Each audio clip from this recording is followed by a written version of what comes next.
সুন্নত নয় শুধু দাওয়াতের মেহমান, সুন্নত নয় শুধু খাওয়া শেষে মধুপান, আরো কিছু সুন্নাত। বিসমিল্লাহির রহমানির রহিম।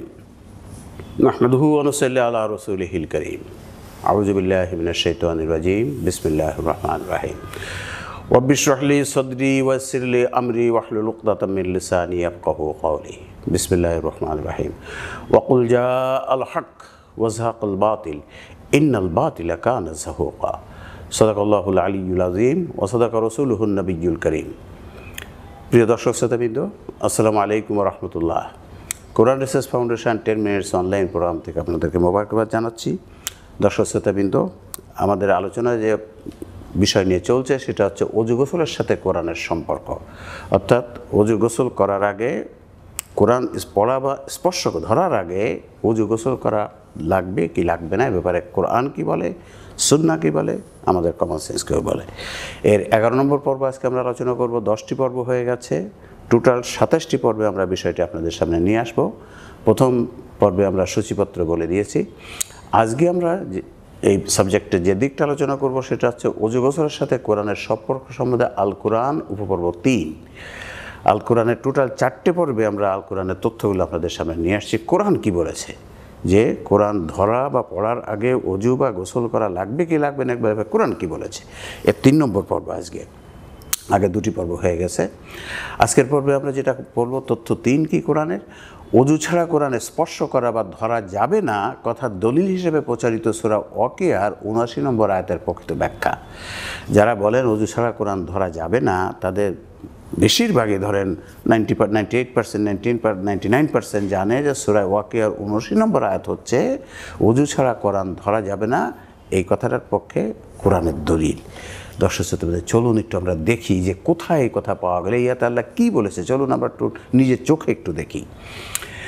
যারা অজু ছাড়া কোরআন স্পর্শ করা যাবে না কথাটি বিশ্বাস করেন, তাদের প্রায় সবার নিকটে কথার দলিল হলো সূরা ওয়াকিয়ার 79 নম্বর আয়াত। তাই চলুন আমরা একটু বিস্তারিতভাবে এটা দেখি। আয়াতখানি হলো লা ইয়ামাসসুহু ইল্লাল মুতাহহারুন। মুতাহহারুন ব্যতীত ওই কোরআনকেও স্পর্শ করতে পারে না। মুতাহহারুন ব্যতীত উহা মানে ওই কোরআন। আমরা যদি এই শব্দে মুতাহহারুন শব্দটা এবং ওই কোরআন বলতে কি, এটা হচ্ছে এর কিওয়ার্ড। এই আয়াতখানির মূল শব্দ হচ্ছে মুতাহহারুন এবং হু তথা ওই কোরআন। তাহলে এই দুটি শব্দ বলতে এই আয়াতে কী বোঝানো হয়েছে, আল্লাহ কী বুঝিয়েছেন, যে মুতাহহারুন বলতে কী বুঝিয়েছেন আর হু অর্থাৎ ওই কোরআন বলতে কী বুঝিয়েছেন, এই দুটি শব্দের যদি আমরা প্রকৃত অর্থ বুঝতে পারি তাহলে আমরা এই আয়াতের অর্থ বোঝা খুবই সহজ। চলুন আমরা একটু দেখি। মুতাহহারুন শব্দের সিদ্ধ দুটি অর্থ কী, অজু বা গোসল করে পবিত্র হওয়া মানুষ, আর একটা আছে নিষ্পাপ সত্তা বা ফেরেশতা। এই মুতাহহারুন শব্দের দুটি অর্থ, একটা হচ্ছে অজু গোসল করে পবিত্র হওয়া মানুষ, আর একটা হচ্ছে নিষ্পাপ সত্তা। আর হু তথা ওই কোরআনের সম্পদ দুটি অর্থ কী হতে পারে, একটা হচ্ছে পৃথিবীর কোরআন যা আমরা পড়ি ধরি, আর একটা হচ্ছে লৌহ মাহফুজে রক্ষিত কোরআনের মূল কপিখানি। আমরা জানি লৌহ মাহফুজ, আল্লাহ বলছে কোরআন ওখানে আছে লৌহ মাহফুজে। তাহলে ওই কোরআন বলতে দুটির কোনো একটা হবে। এখন আমরা এই আয়াত দেখব যে কি আল্লাহ এখানে বলেছে। আমরা জানি কোরআনের ব্যাখ্যা করার নীতিমালা জানি, আমরা জানি আগের আয়াত পরের আয়াত দেখতে হয়, কোরআনে পরস্পর বিরোধী কথা নাই।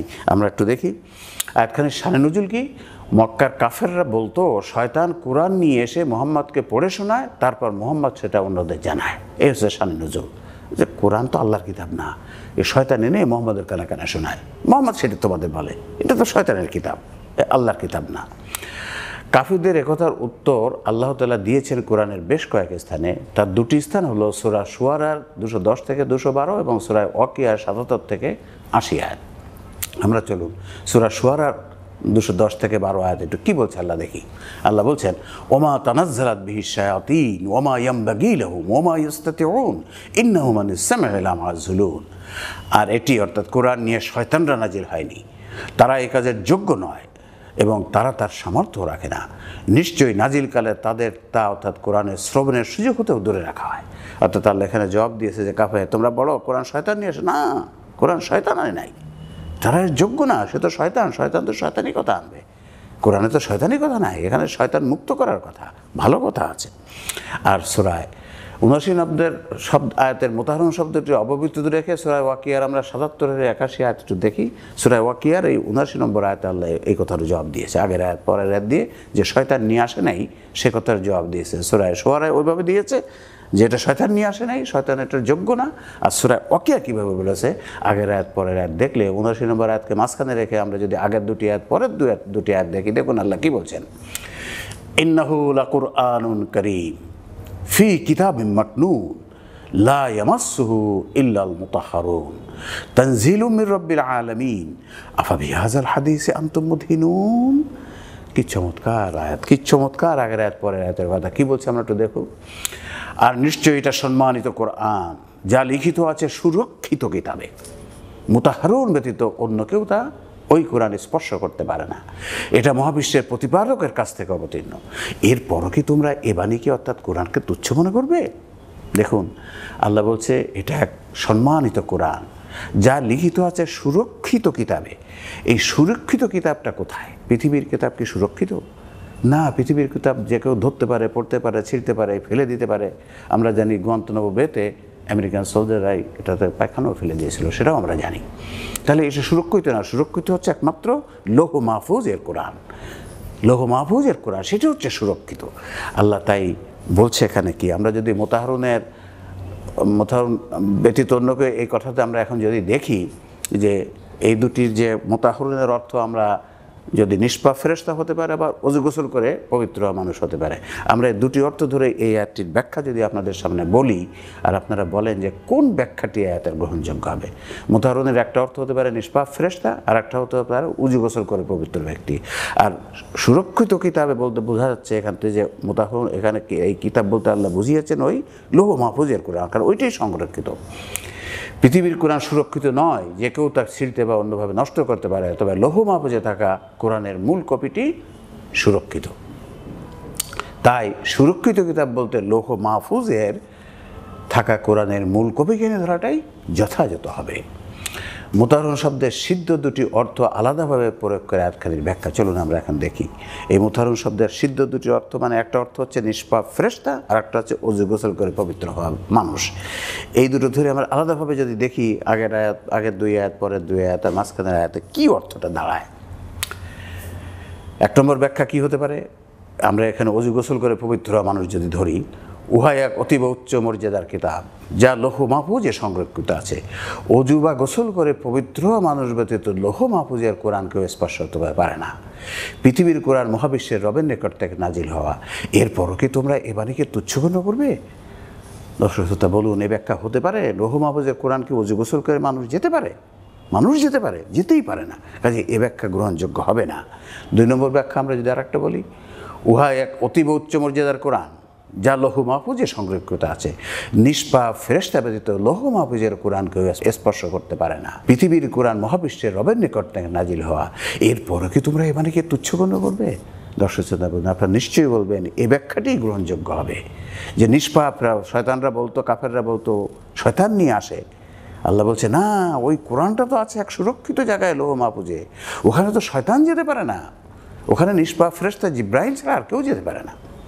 এরপরে কেউ তোমরা এই কথাকে, এই কোরআনকে তুচ্ছ মনে করবা? এটা শয়তানের কিতাব না, আল্লাহর কিতাব। দর্শক শ্রোতা দেখুন, তাহলে এই আয়াতটাতে বলা হয়েছে নিষ্পাপ ফেরেশতা। মুতাহহারুন বলতে বলা হয়েছে নিষ্পাপ ফেরেশতা, আর ওই কোরআন বলতে বোঝা যাচ্ছে লৌহ মাহফুজের কোরআন। আপনারা কোনটি সঠিক, এই মাল্টিপল চয়েস কোশ্চেন আপনারা কি বলবেন? সূরা ওয়াকিয়ার 79 নম্বর আয়াত, মুতাহহারুন ব্যতীত অন্য কেউ এই কোরআন স্পর্শ করতে পারে না, এর গ্রহণযোগ্য ব্যাখ্যা হলো 1 নম্বর ব্যাখ্যাটি। 2 নম্বর ব্যাখ্যাটি বলা কঠিন, আপনারা কি বলবেন? নিশ্চয়ই বলবেন 2 নম্বর ব্যাখ্যাটি, যে নিষ্পাপ ফেরেশতা ব্যতীত ওই লৌহ মাহফুজের কোরআন কেউ স্পর্শ করতে পারে না। এই কথাই আল্লাহ রাব্বুল আলামিন এই আয়াতে বলেছেন। তাই সূরা ওয়াকিয়ার 79 নম্বর আয়াতের প্রকৃত ব্যাখ্যা হলো কি, নিষ্পাপ ফেরেশতা ব্যতীত লৌহ মাহফুজের কোরআন কেউ স্পর্শ করতে পারে না। লা ইয়ামাসসুহু ইল্লাল মুতাহহারুন, এর প্রকৃত ব্যাখ্যা নিষ্পাপ ফেরেশতা ব্যতীত লৌহ মাহফুজের কোরআন কেউ স্পর্শ করতে পারে না। তাই সূরা ওয়াকিয়ার 79 নম্বর আয়াতকে ওযু ছাড়া কোরআন স্পর্শ করা যাবে না কথার দলিল হিসাবে গ্রহণ করার কোনোই সুযোগ নাই। আপনারা নিশ্চয়ই এই কথায় একমত হবেন।